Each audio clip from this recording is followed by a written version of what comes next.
There is a very small character arc on Buffy and Angel that if you blink, you just might miss it. But I think it might be the most heartwarming small character arc in the Buffyverse. This is the story of Anne. Throughout the course of Buffy and Angel, we see Anne transform from a lost soul to a hero. She becomes the very embodiment of the show's philosophy. Anne was born as Joan. I'll name me Joan. And throughout her life, she took on a variety of different names. When she was a teenager, for a period of time, she went as Sister Sunshine for a cult led by a loser preacher. When we first meet her, her name is Chanterelle, and she's part of a cult that worships vampires. She is very eager to become a vampire. I need them to bless me. We can sense how lost she is as a person, but we also see a very caring side to her. She brings over a glass of water to Ford as soon as she sees that he's taking his pills. Whether or not she knows that he is dying is unknown, but she's right there to take care of him. She's also very kind and welcoming right off the bat, albeit she's quite naive. She welcomes Xander, Willow, and Angel, saying that It's cool that you're open to it. We welcome anyone who's interested in the lonely ones. Chanterelle serves as a contrast to Diego in this episode, who is more skeptical and critical of Ford. When Buffy arrives, she warns everyone about the vampires, and Chanterelle seems to be listening. She's the first one to encounter Spike, and Spike bites her. Buffy encounters Chanterelle again in season 3, but this time, she's Lily Houston, a name that her boyfriend picked out for her. Lily and her beau Ricky are at a diner, and they spend all of their money on tattoos. Although Buffy is going by Anne now, Lily recognizes her right away. Her recognition of Buffy makes sense. It has been less than a year since Buffy saved her, and the experience of encountering vampires must have been traumatic. Lily invites Buffy to a rave. Buffy declines the invitation, but she still offers Lily money, which Lily refuses. Lily comes to Buffy because Ricky is missing. Even though Lily's not good at looking after herself at this point, she at least knows who to go to for help. She recognizes that Buffy is a hero. Buffy discovers that Ricky's dead, and she tells Lily about it. Lily starts having a breakdown from the news, and she blames Buffy for the occurrence. It's hard for me to judge Lily in this scene. While her blame is misguided, she's rapidly going through the stages of grief. And in that moment, she needs to find someone to blame. I'll tell you what it is. It's the frickin' doctors. I mean, they just let her out, you know? Clean bill of health. Dig a hole in your skull. Here's a Band-Aid. Next!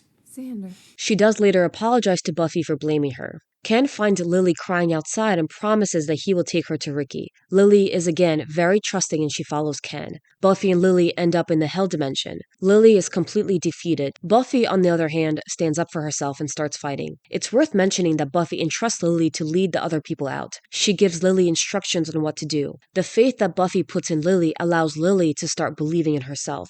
Lily already viewed Buffy as a hero. She saw Buffy standing up for herself, and now Buffy's trusting her to help others. Ken grabs Lily and then he stupidly lets her go. Lily takes her first step to empowerment. She pushes Ken off the ledge. While it's a very brief moment, this one action is Lily's path to self-realization. She has been learning along the journey and now she's working on herself. Back at Buffy's apartment, Lily says that she's not good at taking care of herself, and Buffy says that it takes practice. That's another important lesson. Rome wasn't built in a day, and it takes time to become a self-sufficient individual. Lily asks if she can become Anne. Her desire to take on Buffy's identity is representative of her desire to take on Buffy's strength.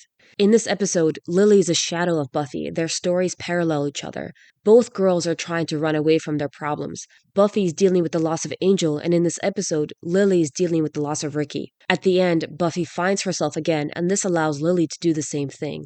The name Anne was a symbol of a lost identity for Buffy, but for Lily, it becomes a symbol of heroism and self-actualization. The character of Lily also represents what Buffy has done for the world. Lily's transformation shows the impact that Buffy has on the people around her, but we don't see that impact until later. One would think that the story of this small side character would be over, as she has served her function, yet Anne's story continues and her character starts to serve as a parallel to Angel's character. Angel accidentally bumps into a woman while he's walking. We find out that her name now is Anne Steele and she works as a social worker at East Hills Teen Center. Her driver license lists her address as Willoughby Avenue. Anne Steele and John Willoughby are characters from the novel Sense and Sensibility. We later find out that Angel has been stalking Anne because of Wolfram and Hart. Some fans have questioned whether Anne is the same character as on Buffy because we don't see any evidence of the tattoo removal and Angel and Anne don't recognize each other. I think that Angel and Anne not recognizing each other is very realistic. They met each other 3 years ago and they only exchanged a few words. Anne does have a brief look of recognition when she sees Angel. We see that now Anne has become a full-fledged adult. She's very organized and she's responsible. She's running the shelter and she's very no-nonsense when it comes to the shelter. Her job is also consistent with her character. Since Since the very first episode, we've seen how caring and welcoming Anne is.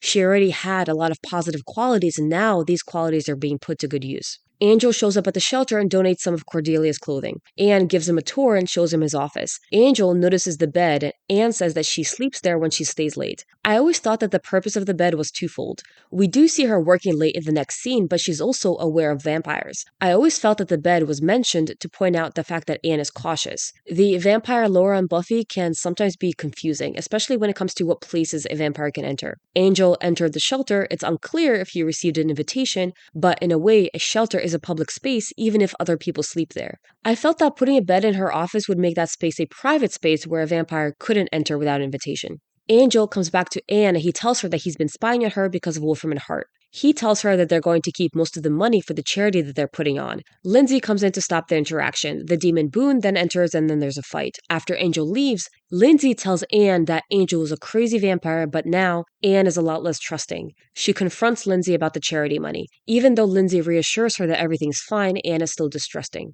When Angel comes back to Anne's office, we see that she shows no fear. She knows that he's a vampire, but she has seen so much at this point that a vampire doesn't scare her in the same way. Anne has also become very cutthroat, and she says that she'd be happy to take 5% of the $2 million that Wolfram and Hart will raise. Anne refuses to take the tape that Angel tries to give her. At the charity ball, we find out that she had the tape the whole time, so she did trust him. I think it goes to show that now Anne has learned to be more skeptical. Maybe that moment of recognition that we saw earlier had an impact. The tape was all a ruse, Angel had no evidence, and Anne gets really pissed off at Angel. Anne says that she doesn't care if the money from Wolfram and Hart is tainted. Angel says, "Yes, you do. That's the difference between us. You still care." Angel brings a bag of blood-covered money to Anne. When she sees the blood, she says, "It'll wash." In a way, Anne's attitude about running the shelter parallels Angel's. Anne and Angel have both been helped by Buffy. They were lost souls before her. After meeting Buffy, both of them decided to start fighting for the greater good and helping others. Anne's attitude about doing whatever it takes to run the shelter, even with tainted money, mimics Angel's attitude during his dark phase. At this point, he has broken up with the gang and is doing what he feels he needs to in order to take down Wolfram and Hart. It's ironic that Angel tells Anne that the difference between them is that she still cares. 2 episodes later, we see Anne again. She is once again an absolute badass in running the shelter. She's hesitant about taking in 2 kids because they're arriving past curfew, but she lets them in because she sees that they're distressed. I also find it interesting that here, we see Anne kind of dressing like the kids. I feel like that was done for the kids to feel more comfortable with her. She's supposed to be close in age, and her apparel would make her more relatable to the kids. Anne goes to Gunn after she learns that the cops have been attacking the kids. Once again, we see that she knows when to go for help, and she knows who to ask. Her and Gunn have a very warm welcome. They've obviously kept in touch because she knows that he has an investigative agency. The shelter ends up coming under attack by zombie cops. Wesley's shot, and we see that Angel visits the hospital. Despite his previous statement to Anne that he no longer cares, we see that he clearly does, but he's just in denial. In the season finale of Angel, we get to see Anne again. This final scene not only closes the loop on her character, but also reaffirms what the show is about. When Angel tells the group that they should go out and spend the day as if it was their last, Gunn goes to the shelter, which I think is really sweet. He was looking for his friends, but he also wanted to see Anne. The final conversation between Anne and Gunn shows that Anne really has become the embodiment of the show's philosophy. What if I told you it doesn't help? What would you do if you found out that none of it matters? That it's all controlled by forces more powerful and uncaring than we can conceive? And they will never let it get better down here. What would you do? I'd get this truck packed before the new stuff gets here. Want to give me a hand? She is a hero just like Buffy and Angel. She will keep fighting, even if she's fighting a losing battle. What's so remarkable about Anne's journey on the show is that she demonstrates that Buffy's impact extends far beyond Sunnydale. Some of the people that Buffy helps continue on to help others. This tiny character illustrates the path to adulthood that Buffy experiences and the impact that Buffy has on other characters. At the end, we see that Anne espouses Angel's philosophy. In many ways, she took on the same journey as Buffy and Angel.